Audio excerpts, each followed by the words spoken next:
Rolling. Alright, so what were you asking me? Okay, so in the meantime, what can I do with the problem that we saw with the DPF system? Is there anything that I can do in the meantime, or in the immediate future to help that, or? Make sure you've done EGR tune-up and your sensors are clean. And that's probably why you have a low number this last couple of regions. It probably helped it a lot. But another thing to do is, A, don't idle. Because idling makes a little bit of soot and it just, puts its way in the filters and it clogs the filters up. Another one is when you're pulling hard, use the RPM. You're not used to that. Use the higher RPM ranges. Let the horsepower do the work, not the torque. I've got a brush cutter out there that, it's got a blade that's big around on it. And I can grab it with my fingers and I can rev the engine as high as I can because it doesn't have any torque. Okay? And it won't do no work that way. But I can let go of the blade and I can pull the trigger on this thing. It'll get up to about 10,000 RPM and I can go through a tree like this in one swipe. I just literally, woof, and it'll knock a tree down that big around. Because it's doing that much work. Because I've built up that RPM, that's horsepower. That's work energy. The same thing with your engine. When you need to do work, you need a combination of torque and RPM to do that work. Does that make sense? It does. Okay? So when you're in your lower RPM range, you're just hammering those pistons. You're just hammering down on the top of those pistons. And they're not only wanting to go down, but they're wanting to go the opposite way of the rod, and they're causing internal liner friction and all this other stuff. And the ISX is notorious for, liner fretting and liner issues from people that drive them like this and just hammer them. Just hammer the lower RPM ranges. It's not the best thing in the world for that engine. Can they handle it? Yeah, they can handle it. Is it going to live 1,000,000 miles like that? Maybe, maybe not, depending on the horsepower and how hard you drive it. But, to really get it up in its working range, that, it's experience based on what I've seen, what other people have seen, what guys running road train Bs and really high torque heavy applications have seen, is they love the 1600, 1650 range when you're pulling torque. So most of the guys that run really heavy like that, they learn the hard way after rebuilding engines prematurely that when they run 1700 and down to 1500, when it hits 1500, they downshift and they get it back to 17 and they try to hold it around 1600 when they're really pulling hard, when it's pulling its hardest. That's going to give you the best longevity of the engine based on experience with all these guys. And none of that, but that system underneath, you're going to get the air moving through that system really well, and it's going to help keep it clean. It's going to help keep it hot and burned off. And that helps your emission system too, because obviously, people have emissions problems. I don't know where this crazy idea of running the engine 1500 and below all the time came from, and gearing them so that they only run down there, and they hammer the crap out of the pistons, and they hammer the motor, and they try to do it in its torque band instead of its horsepower and working band. I don't know. But that's the first third of the RPM range of the engine. Engine go from 1100 to 2400. They're programmed usually at 19 or 2100. So basically everything below 1500 is the bottom third of the working range of the engine. Use the working range of the engine. Use the entire working range. And I think you were asking me, doesn't higher RPM mean more fuel? No, it does not. It only does if there's no torque load on the engine. In other words, I'm not using but 1/10 of the torque that I need to go down the road with the engine. I'm light, I'm bobtail, I'm empty or whatever. Raising the RPMs up will cost you a little bit more fuel. Okay, because you're unnecessarily creating horsepower that you're not using. But once you need the horsepower, it's totally, the coin flips the other way. The lower RPM and the lower torque actually cost you more fuel than running the RPM and making horsepower. So it goes completely the other way around once you get it under a really good torque load. So it's sort of a yes and no question always. If I'm really light and I don't need any power, if I'm in Nebraska and I'm driving down the freeway and I've got my foot on the pedal at 5%, the lower RPM is going to give you some advantage. So if you've got an extra gear, go up to it. But as soon as I get in a hill or a climb or any kind of application where I need to press that pedal down 1/3 or 1/2 or I need that power, drop that gear, get that thing up at 1600, you know, or roughly thereabouts, and use the horsepower. You will gain not only fuel mileage, you'll save your engine, you'll increase its longevity, and you'll use the working RPM versus just that base torque. And that's where your advantage comes in. So it's always a trade-off. There is no happy one-size-fits-all thing. Now when we're really heavy, we use the RPMs. We keep the RPMs high. And then when we're really light, we use the low RPMs. When we're really heavy and we're, you know, somewhere on flat ground and we have no wind resistance or anything else and we don't really need the torque, we'll use a lower RPM range. But as soon as we get in the hills, back in the higher RPM range it goes when we're heavy. Does that make sense? It does. That's what works the best for us. You gotta remember, my lifetime fuel mileage is 8.3 to the pump. So this is based on experience, not just opinion. You know, we've worked all this stuff out over years of driving this truck, our trucks, you know, and all this with the ISX engine. So, and I work with a lot of the people that do the same things and learn the same things the hard way, just like me. Pyro boost gauge is your friend, and that's your next investment. I mean, you need to get a pyro boost gauge. I feel like somebody that concerns myself about fuel mileage, first of all, because that's my biggest expense is fuel mileage. I feel like without a pyro gauge, I can't see what my truck is doing. I can't see where it's sucking the fuel. I mean, a boost gauge. Boost and pyro both, but boost gauge mainly. Without that boost gauge, I don't know what's going on. You know, my foot can't control within 3 or 4 pounds of boost going up that mountain. You just can't do it. You can't guess it. You can get close. I mean, if I were to cover my boost gauge, I would probably lose, you know, half a mile to the gallon. Being that I'm already getting 8 and 9, I would probably be down in the high 7s, low 8s. Because I can't see what I'm doing anymore. I'm like driving blind. You know, because I do the hypermiler thing. I do everything it takes to get the mileage as high as possible, above all else, versus going faster and quicker up the hills and all this stuff. We tried quicker up the hill. We tried all those things. None of them work. What works is, as soon as you start to see where you need torque, as soon as that RPM starts dropping, you got to start laying your foot into it. You drop a gear and lay your foot into it. Get that thing to 1600 and let it climb. When you get to the top, that's when you bring it back the other way. That's what works. I had everything backwards. I don't know. Everybody's driving style is different. Everybody's use is different. But that's what works for us.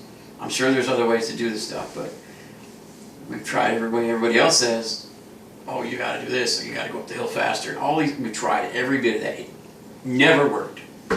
It always cost us more. And that's where your pyro gauge comes in. You were talking about boost. That's where your pyro gauge comes in. If you put your pyro gauge and your sensor on the outside of the manifold, just clamp it with a hose clamp on the outside, which is, you know, ridiculous, like I show in my other video when I install them. That shows the amount of heat accumulated on the exhaust, not what's going through right now.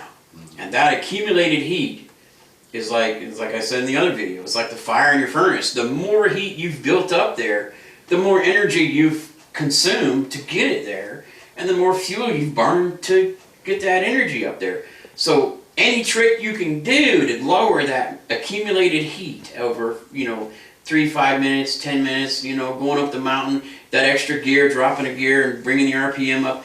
If you see that temperature falling off on that pyro, that heat, accumulated heat falling off, you're doing the right thing. You know, if that heat's just building and building and building because you want to go up that hill fast and hard and quick, it doesn't work. Well, I've got some practice to do. You can do whatever you want, but I'm just telling you what works for us. You know, a lot of people don't agree with what I do. So. I mean, I'm not trying to reinvent the wheel. Yeah. There's already plans for a wheel in place. Yeah. I want to implement that. So you've been driving 70, and then you came here on this trip, and you drove what? I drove 55 miles an hour. Okay.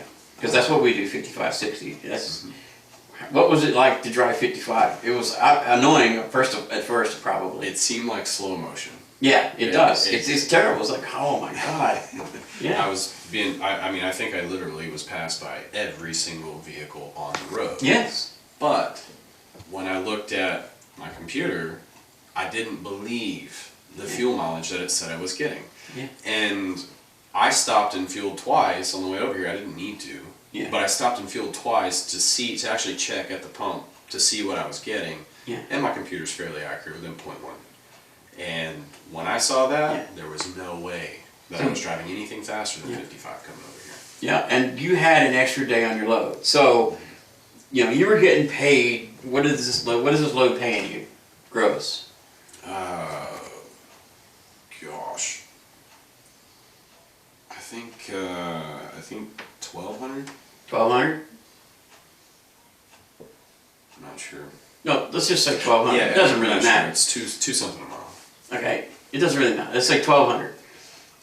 $1,200, that's not going to change. Once they say we're going to pay you this many miles, this is going to come out to $1,200.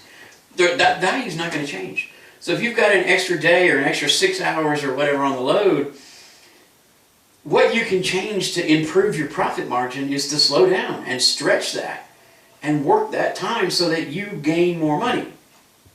You get paid more by actually having that extra time on there instead of less. Instead of pissing and moaning and saying, oh, I wish it delivered faster and I could get another load if it didn't take that extra 6 hours and all this. Well, that's not going to change. You're going to get paid that same amount. You're going to, you know, you're faced with this situation. So how do you use that to your advantage? Like you said, you drove 55, you slowed down, and your fuel mileage went way up. You know, you kept your foot out of it. You know, you kept the door closed. You didn't stop and goof off and waste those extra hours. And that's where you really gain. That's where your profit really comes from on these loads that, you know, may have some extra time or may not pay as well. If you can negotiate that time and improve your profit margin on the load, it's like getting paid an extra, you know, 20 or 30 cents a mile on it by the time you get down the other end. And that's where your profit really is. I mean, why kill yourself and beat the crap out of your equipment and still have to sit the 6 hours? Why not just, oh, let's take it easy, let's drive slow, let's, you know, milk this thing for some money, extra money out of it, and the next thing you know, your fuel mileage is up, your engine's not complaining, you know, you're not beating your equipment up, you're not as tired, I bet you weren't as fatigued, it just beats the crap out of you going 70 plus, and it's like, oh, yeah, you know, you're an angry driver, like, get out of my way, get out of my way. That was huge. The stress level, I couldn't believe the difference in the stress level. Even though you're driving the same mileage, you're not dealing with, you know, getting stuck behind somebody, having to go around, four-wheelers cutting you off. I mean, it was such a pleasant drive that I don't remember the last time that I was just able to just carefree drive down the road. It was nice. You can't always do that. You know, some of your loads are tight. That's one of the things we do. We negotiate our time. When the load is too tight and we have to run faster, we say, hey, look, you know, we can get it here this. Is this acceptable? And almost always they say, well, yeah, it's acceptable. So that's what we do. Mm-hmm. That's one of the nice things. You know, I run in flatbed.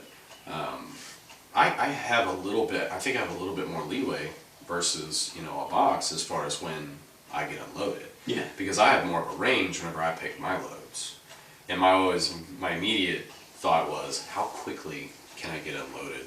I guess now it should be, when can I efficiently get unloaded? What's going to make you the most money? Right. Not when can I get unloaded, not how fast can I go and how many miles I can get this week. What's going to make me the most money? I mean, if the load dictates that you have to run 75 to get it there, but it's paying $3.80 a mile, it's paying for you to get it there. You're going to make more money taking it.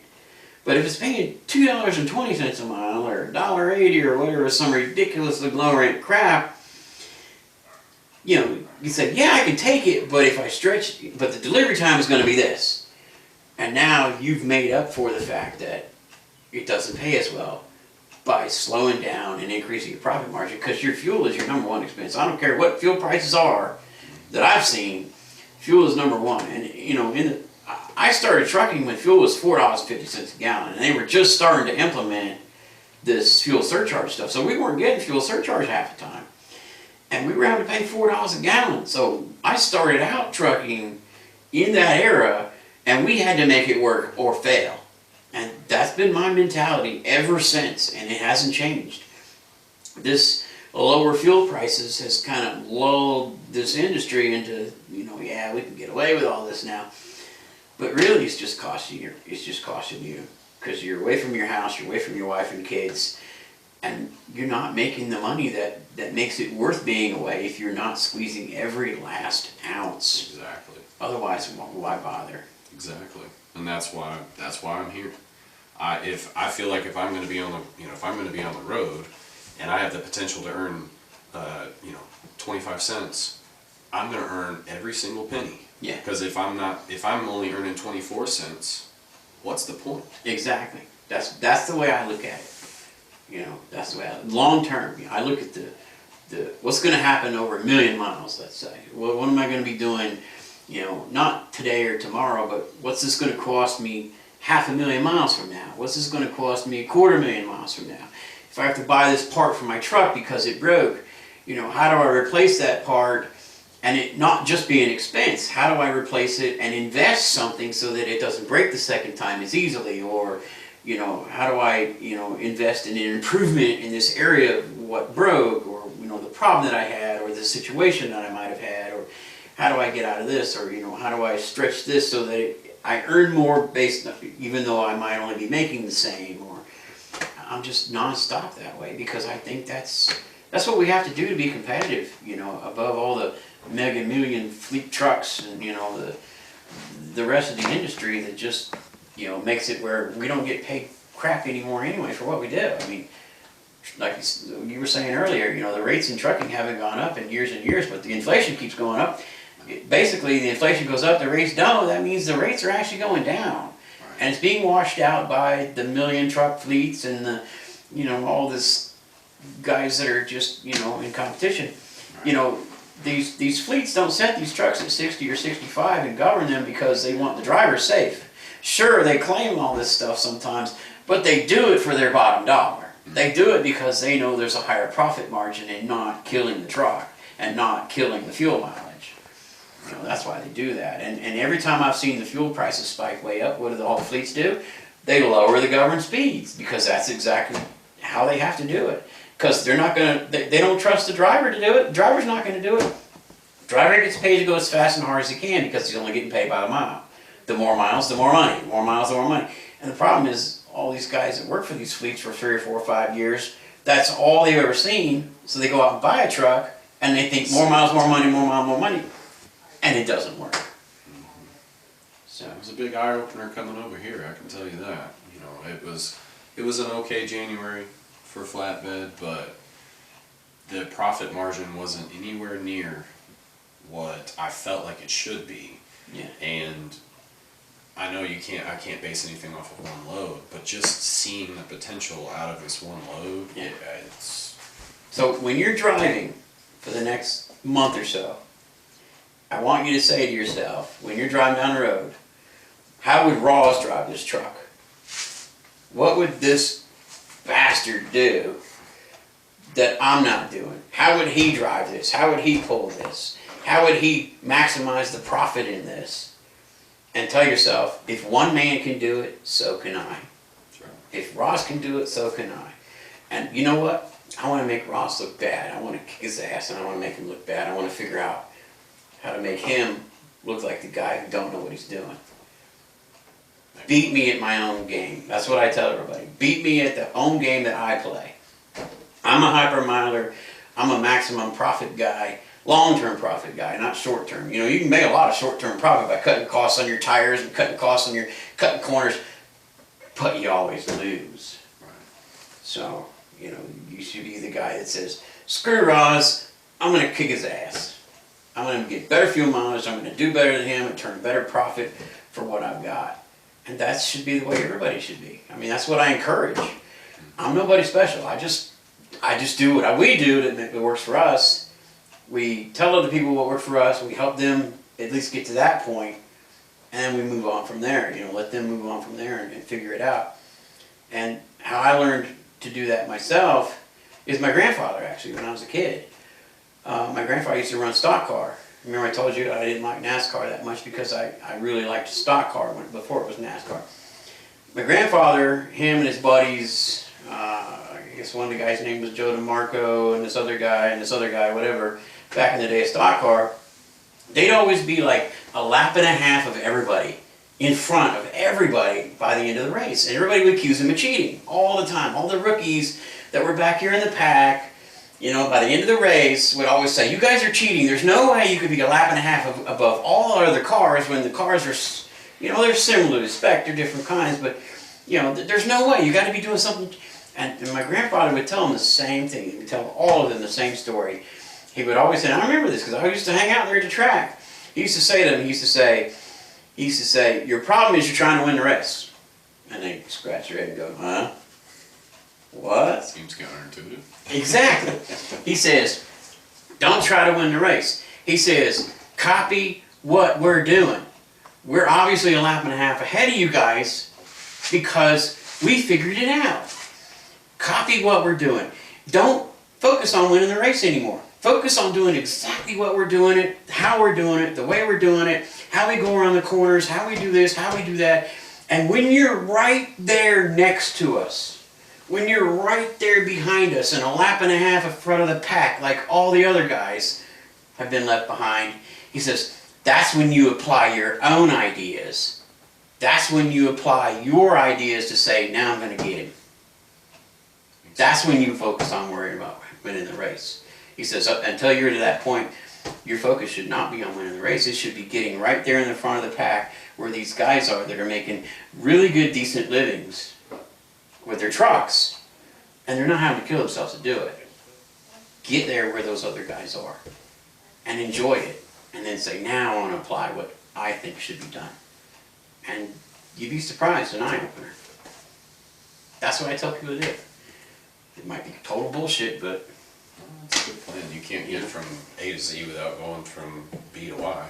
yeah. So there's no point in trying to jump to Z if you haven't figured out B, C, D, E, F. Mm-hmm. Not all of them. Yeah. That's good advice. Definitely. What do you think?